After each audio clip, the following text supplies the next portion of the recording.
I'm Madan Kapre. I'm from Nagpur. I'm the past president of Foundation for Head and Neck Oncology, and also now very privileged to be here as a first keynote address person for this Odisha conference. It's a good thing that Odisha has its own body or a society of head and neck oncology. I wish them luck, and this is very much required because this will promote and enhance and raise the bar of academics in Odisha for the patients of head and neck cancers. You see the benefit coming to the common people because of efforts of Dr. Deepak Ranjan Nayak, Dr. Paresh Behra and their team will be enormous. It will be because it will create better treatment, better facilities, and of course the better cure for the patients suffering from head and neck cancer. नमस्कार समस्त को मोर ओडावासी को बहुत नमस्कार। मो doctor Paresh Kumar Behera Odisha प्रथम थर पर society of head and neck oncology बोली गोटे सोसाइटी फॉर्मेशन करूँ जोटा कि आमर mainly head and neck onco surgery माने कैंसर सर्जरी उपरे काम करे जोटा कि आज पर्यंत ओडिशा रे नथिला 2025 रे एटा आमे स्थापना कलु एवं एटा को सोसाइटी एक्ट रे रजिस्ट्रेशन भी कलु। ए सोसाइटी मूल लक्ष्य है आमे ओडिशा रे हेड एंड नेक कैंसर रो अवेयरनेस क्रिएट करिबा पब्लिक के भितर ऑल्सो आमर डॉक्टर मानक भितर ट्रीटिंग डॉक्टर मानक भितर मध्य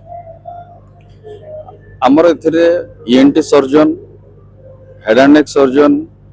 विकिरण चिकित्सा रेडियोथेरापी डॉक्टर माने केमोथेरापी डॉक्टर माने पैथोलॉजिस्ट माने प्लास्टिक सर्जरी डॉक्टर माने एवं आमर जोटा गोटे न्यूक्लियर मेडिसिन डिपार्टमेंट भी कह जाउची रेडियोलॉजी डिपार्टमेंट बहुत डिपार्टमेंट को नहीं कि डॉक्टर मान को नहीं कि इन्वॉल्व करा जाई कि काम करा जाउची। आमर एटा जेहेतु आमर प्रथम थर पई तैयारी करा हला आमर एटा गोटे स्टेट लेवल रो कॉन्फ्रेंस आमे करिवा पई एकेडमिकली करिवा पई आमे चेष्टा कलु एवं सेटा आमे करिलु जोटा कि 20 फेब्रुआरी रो नहीं कि 22 फेब्रुआरी पर्यंत 2026 रे हला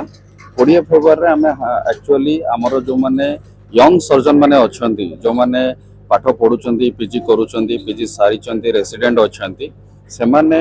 गोटे laser surgery head and neck रे गोटे लेजर सर्जरी रे गोटे हैंड्स ऑन वर्कशॉप करा जाय ताकू नै कि केमिति से माने करि परिबे ता पई आमे हमर कटक रे Odisha ENT and head and neck cancer care hospital रे से जिंसटा को ट्रेनिंग दिया हला